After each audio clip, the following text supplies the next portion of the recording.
A sausage is made from pork, right? Yeah. So how can it be a vegan? I'm really sorry, a sausage is a sausage. No, you can't call it a sausage roll. It's not got sausage. It's not got sausage.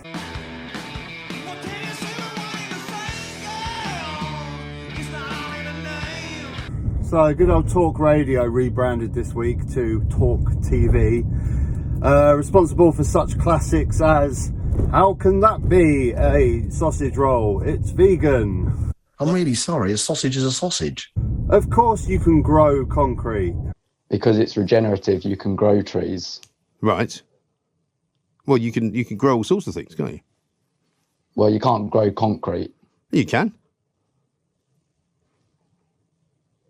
And of course the classic, you can't trust Labour in government. They don't even know what a woman is. At all. But so you can answer the question which your party leader Keir Starmer couldn't answer yesterday. Can a woman have a penis? It doesn't matter that the Tories have done endless 12 years of corruption and ruining this country. Labour doesn't know what a woman is. I didn't have a clip of Mike Graham actually on the vegan sausage roll thing. I imagine he would have got so angry about that. I can just imagine his face just sausage rolls, you can't call it a sausage roll, how dare you, it's not got meat.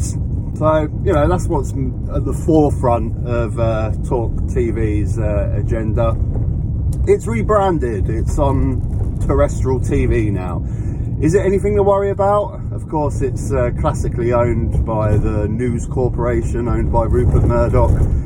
Do we need to be concerned? Let's have a little look.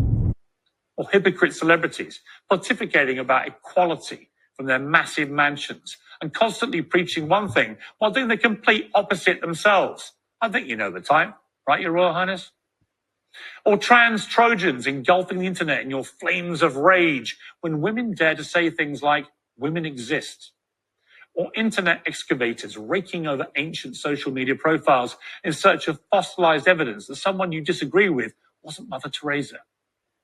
Or prevaricating politicians who lie, cheat, break the law and blunder without accepting accountability.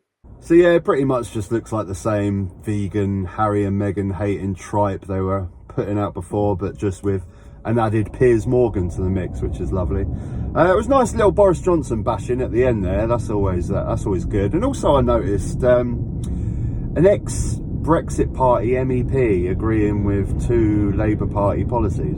And of course, me old mucker, but not old anyway, Belinda Delusa, former Brexit Party MEP. I don't know, it was the boss of BP or Shell the other day said, we've got more money than we know what to do with. Where do you stand on the windfall tax, Belinda? Yeah, I think I'm kind of with Labour on that.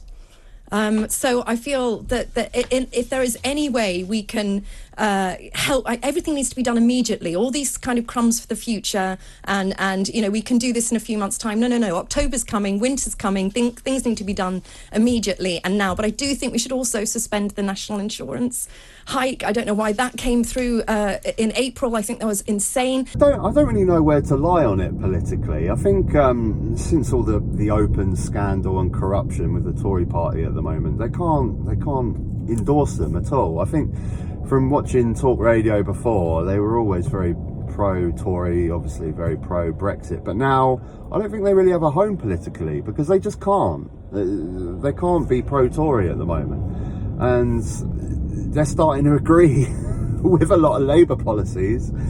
I can't work it out politically. It's strange. They haven't really got a political home at the moment, so I don't know how much damage they're doing or how dangerous they are in that area. The Labour Shadow Home Minister came on and said, there should be a windfall tax, we should cut national insurance. There was a cabinet meeting this morning. Rumblings, Belinda, that apparently several in the cabinet also believe that should go. What would you do short term? Green levies, windfall tax, national insurance? Yeah. How do we make people in this country, not in Islington, how do we help them eat? We suspend green levies immediately. I think it's a sort of middle-class guilt trip, all this green stuff at the moment. Talking like they're the only two options. Like, it's either we starve to death and we can't pay our bills, or we stop paying money to save the world, the planet.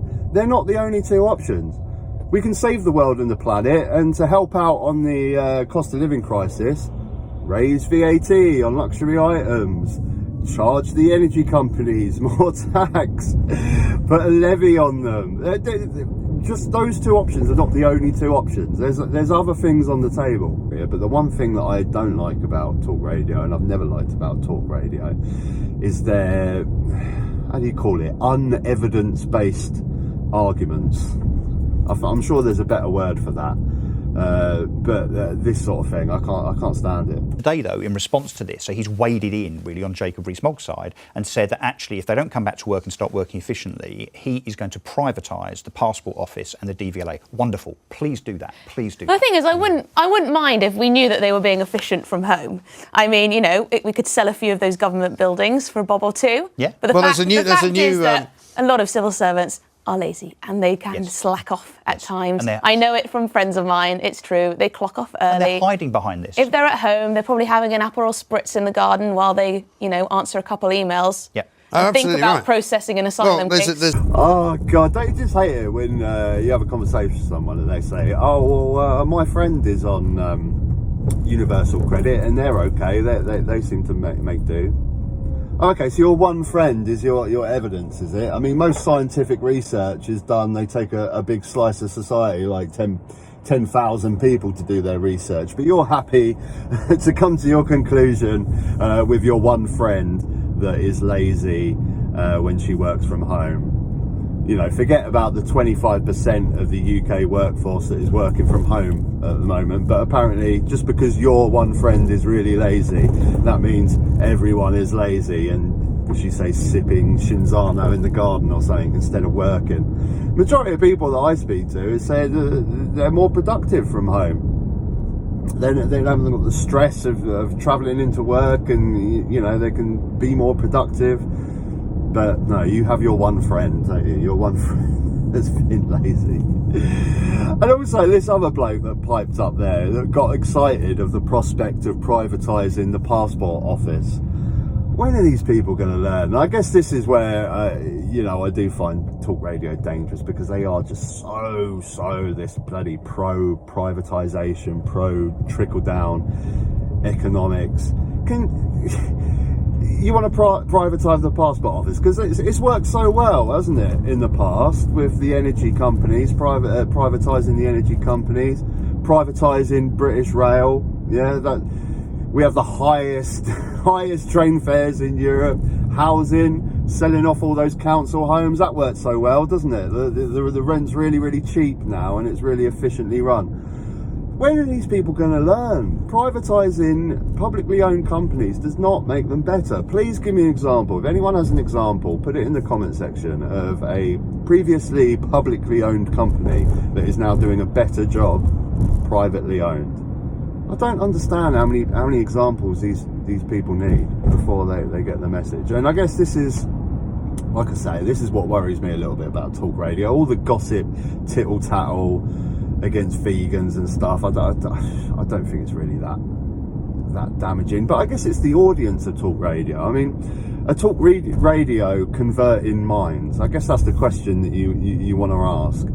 Is it just old, retired Tories that are never ever going to change their views on life? They're stuck with them till they die, that are just watching this talk radio rubbish? Or are talk radio converting new minds into this way of thinking? That's the question that we need to ask. I'm not so sure. But what worries me more really is obviously you've got the selling off of Channel 4 that's going to be happening soon. And who buys that? Is it going to be another one of these Rupert Murdoch? Are we going to have another talk radio, talk TV, GB News station? Because if we do, then we are just going to be absolutely inundated with this right-wing media, as if we weren't in this country already anyway. It's just going to be a vacuum then, isn't it, of just right-wing thinking, which is really not good. What are your thoughts? But yeah, I mean, they had quite a lot of pro-Labour parts in the talk radio show. So, I don't know.